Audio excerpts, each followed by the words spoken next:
that would be like, we wouldn't like, what we do is we get together and we talk about cool ways to make the world better, and then we do it because we're already skilled enough to do that. And I do wish there was a lot of practical education in school too, but not even necessarily just like trade schooly stuff. Like, I feel like everyone should know how to work like the basics of car functioning and car repair. I feel like everyone should know, you know, how to hunt or some wilderness skills or farming. Like we should, I feel like, I don't know, we should be learning all these things. Well, or at least understand the mechanism, like the systems that are in place so that we don't have to learn those. I know. I guess I feel like people should have that backup. I've been thinking about that a lot because there was this Vice video where they explored like these communes in Canada. And they're like anarchist communes. Like they have no rules except don't be an ass and we'll tell you if you're being an ass, essentially. Yeah. And the dude who runs it, he reminded me of your dad, actually, Little Sean, just who never stopped doing shrooms. But he literally does them every day. He grows them up there and he does them every day. I feel like that would stop doing. I don't know, but he just said this is just the way my mind is now. but yeah, he was making some good points though, because he was saying like, you know, I feel like these kinds of places should be allowed on the fringes of society, so that in times of economic distress, people can fall into them like a safety net. Because he talked about how there was a huge explosion of them after the 2008 financial crisis, but then quickly, especially in the United States, they tried to crack down on them. And it's like, well, we should have these little, you know, we should be secure enough to allow like societies that are on the fringes of our society, that don't have to play by our rules, that are able to survive in the real world, so that if our constructed one begins to fall apart, we can fall back into that. Yeah. Yeah, I mean, like, I think the cool thing about teaching those skills that you were talking about is they are obvious grounds for teaching other things. Right. Like, if you go and learn... very relatable to other fields. And you learn more about the world and how it works. Having hands-on, practical understanding of things, I think is very useful. Well, that's definitely something that I think we do really badly, is we sit kids in a classroom and we just talk at them and expect them to learn something that way. And that's not how humans are meant to learn. Yeah.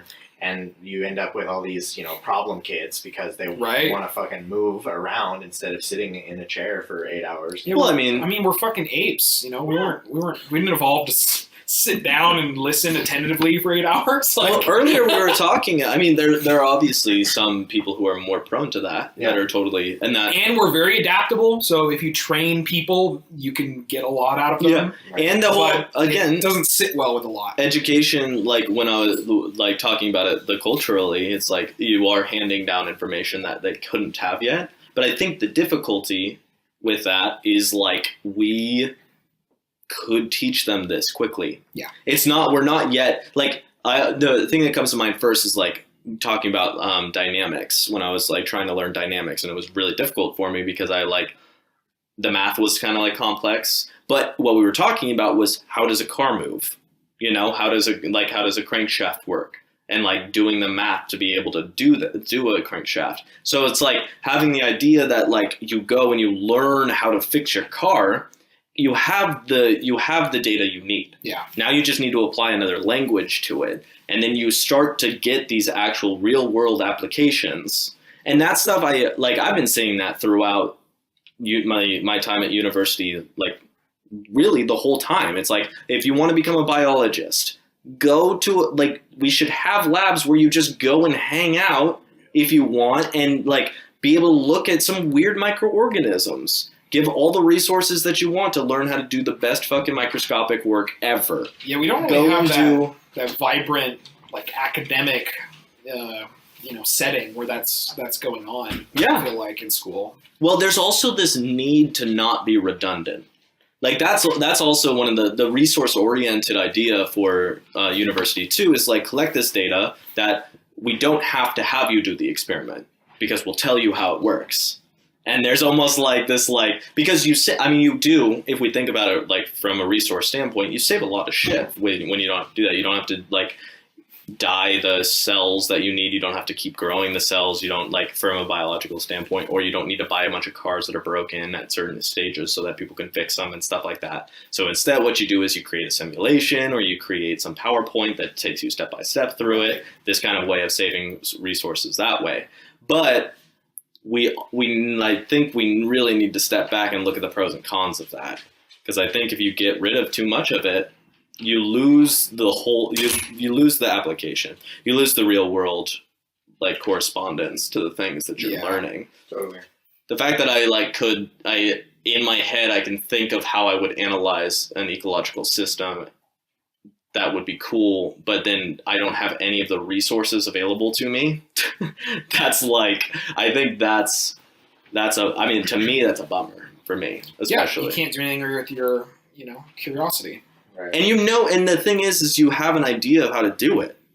It's just good luck getting what you need. Same with growing things yourself and stuff like that. Again, it's like, you have an idea. We have a resource on the internet to just look things up, and we have no real world resource to go and put it into practice unless we work at another job. Yeah, I think that's what schools should be. It should focus on the person and where they are naturally skilled at, which I think is what we like excel towards. And then just help that student kind of guide them.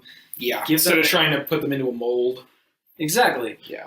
So, like, for you, it was like science was always something that excited you, and it was just like, so school just needs to, like, grab onto those kind of students and just excel them Run with them. But that's assuming we've built a society that has, useful and lucrative functions for every kind of person.